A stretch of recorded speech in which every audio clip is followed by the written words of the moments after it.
Hello everyone, आज का हमारा रेसिपी बहुत ही स्वादिष्ट, टेस्टी और बिल्कुल हेल्दी है। शाम में इसे आप बनाकर खा सकते हैं। हमारे घर में सभी को काफ़ी ये पसंद है।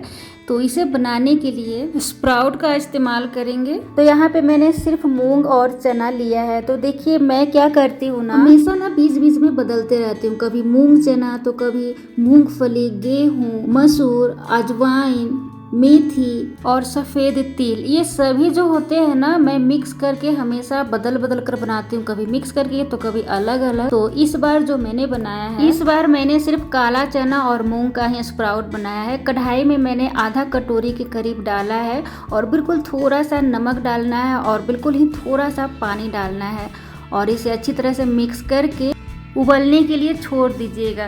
काफ़ी जल्दी ये उबल जाता है, 3 से 4 मिनट में ना काफ़ी बढ़िया से उबल जाता है। इतना अच्छा से इसे उबालना है कि पानी बिल्कुल सुखा देना है। इसी कारण से मैंने बताया था कि पानी बहुत ही कम डालेंगे।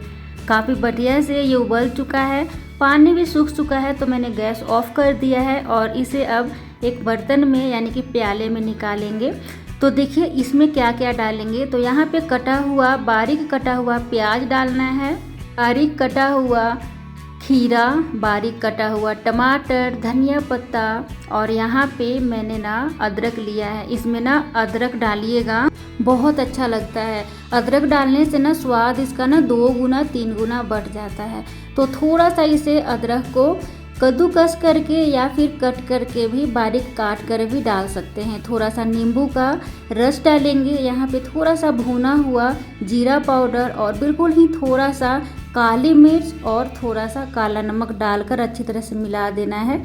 अगर आप मिर्ची पसंद करते हैं तीखा खाना तो आप इसमें मिर्ची भी डाल लीजिएगा। बहुत ही चटपटा सा फ्लेवर टेस्ट आता है और ये बहुत ही हाई प्रोटीन, रिच प्रोटीन है। अच्छी तरह से मिक्स कर लीजिएगा और अब ऊपर से इसमें ना थोड़ा सा कच्चा स्प्राउट मिलाएंगे। देखिए यहाँ पे ना मैंने तो डाला था उबाल कर ना स्प्राउट, तो उसके ऊपर से ना थोड़ा सा कच्चा स्प्राउट भी अगर आप मिला देते हैं ना तो बहुत ही टेस्टी सा बनकर तैयार होता है। अच्छा, एक बात और ध्यान दीजिएगा, अगर जिन लोगों को ना कच्चा स्प्राउट खाने से गैस की दिक्कत होती है, पेट में गैस बनती है, तो वो लोग अगर इस तरह से उबाल कर खाते हैं ना तो गैस नहीं बनेगा। ठीक है, देखिए ये जो स्प्राउट है ना, मैं अपने बेटे के लिए बना रही हूँ, इस कारण से मैंने इसमें मिर्ची का इस्तेमाल नहीं किया है। आप अगर खाते हैं तो आप मिर्ची डाल लीजिएगा।